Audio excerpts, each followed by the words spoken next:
one thing that I always find to be really important, I call it like pre-tuning, is making sure that the arrows I have built for the bow are properly spined, right?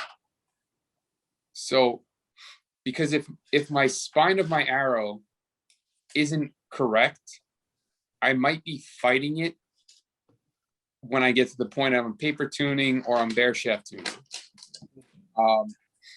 Some bows, once they're properly tuned, they're a little more forgiving on the spine, where you could be softer or stiffer, right?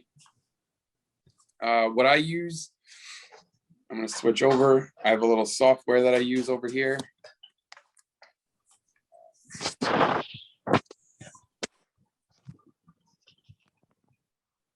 Second.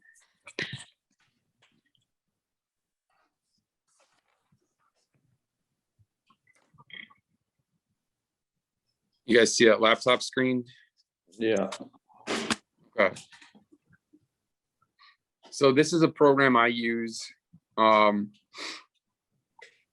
can put your bow in, and then we could start working on and building the arrow, and then we could check the spine. So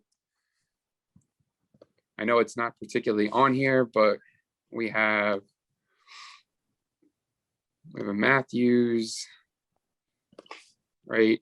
Closest thing that we have in this case is a 32.6. So I'm going to pick my bow. I'm going to go into my specs.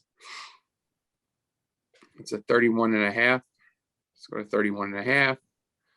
We have 85% let off. So I'm just going to adjust this. And this particular bow, I think at the time, like right now, is drawing 72 pounds. And we have a draw length of 30 inches. Okay. Back to our database. We're going to go with what the hunting arrow was. We're using Black Eagle, using Rampages. I'm going to pick the 300 spine for now. Arrow spec was 29 inches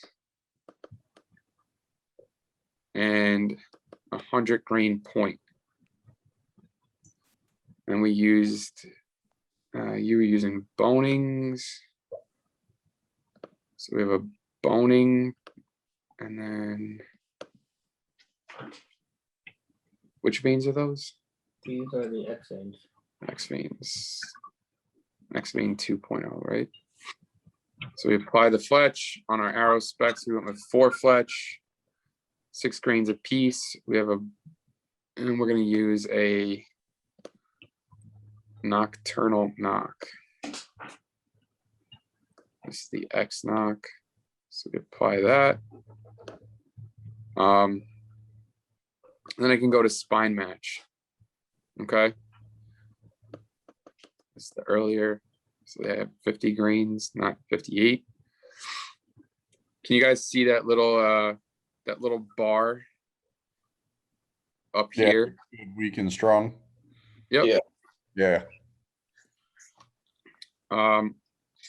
Typically, I like it to be a little more on the stiff side of that good. This one happens to be pretty much right on the line. I know a lot of the times, and I've talked with Torrin about this. When you're going to pick out arrows, if you have a bow that shoots over 340 feet per second, there's a little asterisk at the bottom that'll actually tell you need to add more poundage for the chart to be useful, because it's based off of bows that are really shooting 330 feet per second. And the faster bows, it's like adding draw weight. Okay. This particular setup, it's 12.16% FOC.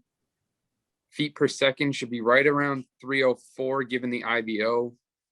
Probably closer to 300, because Most bows don't typically hit IBO. I have weight in here to compensate for the peep, the D loop. I'll even add a little bit for knocking point. I'll go up to 4 grains for knocking point. So again, if this was really weak, even if the tune was reasonably good, we would still get a tear in the paper and we would be fighting something that we really couldn't fix, right? So let's just say, for whatever reason, instead of 50 grains, we went with a little heavier setup and we said, all right, we're going to throw 100 in there and we're going to use 150 grain head, right? See how immediately it's very weak now as far as the spine goes for that. And we would have to be increasing our spine and go to a 250, right? 250 would bring us right in the ballpark. That's where we would want to be for tuning this particular bow. If we were using 100 grain insert weight and 100 grains of point weight, and that's a 604 grain arrow. And you can see we're down to about probably realistically 260 feet per second. Any Ranch Fairy fans out there?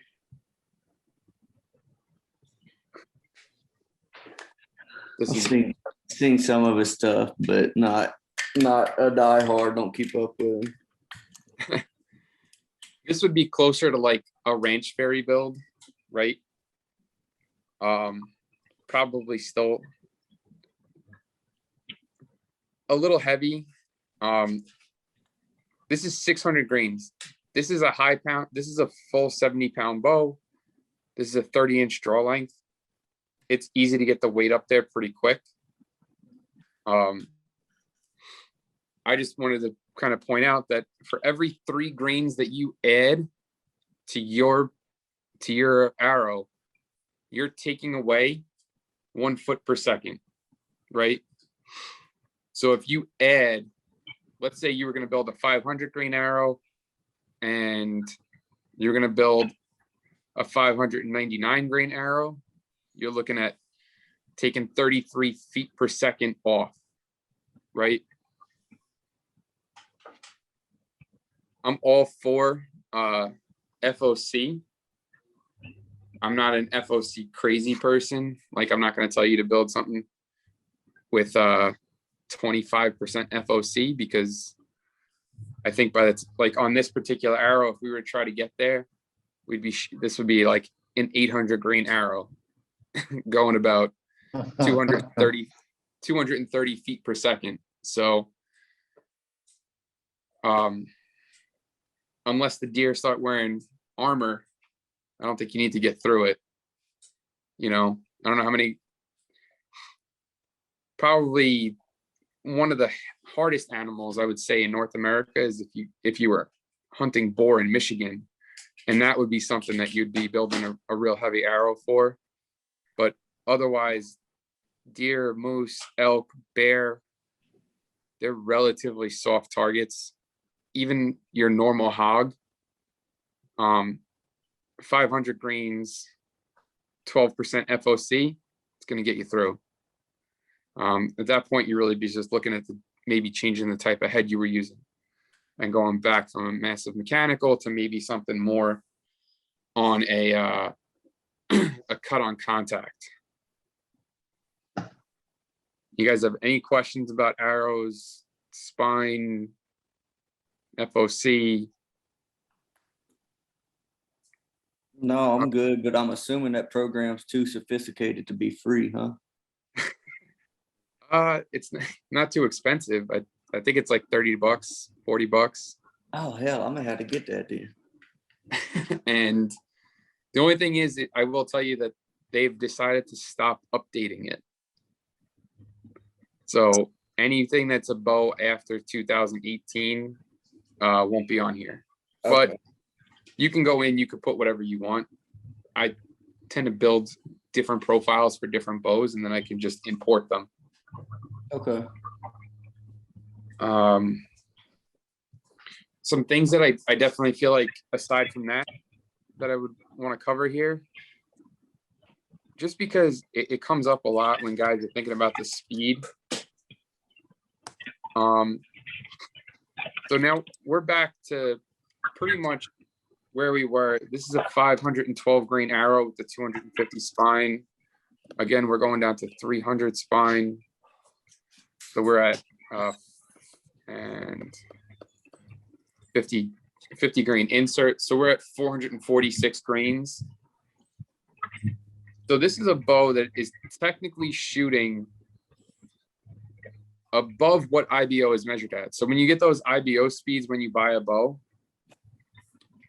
that speed is at 30 inches of draw length and 70 pounds unless otherwise stated, which recently there's been 2 bows that have been outside of the normal IBO, and that's the that new Matthews Atlas. That bow's speed rating is above 30 inches of draw because it goes above 30 inches of draw. It's also using a different arrow weight. So now when they measure, they do a 30-inch draw, 70 pounds of draw weight, and they shoot a 350 grain arrow. So they're shooting right at five grains per pound of draw weight. If you go below the 5 grains per pound, by manufacturer standards, that's a dry fire.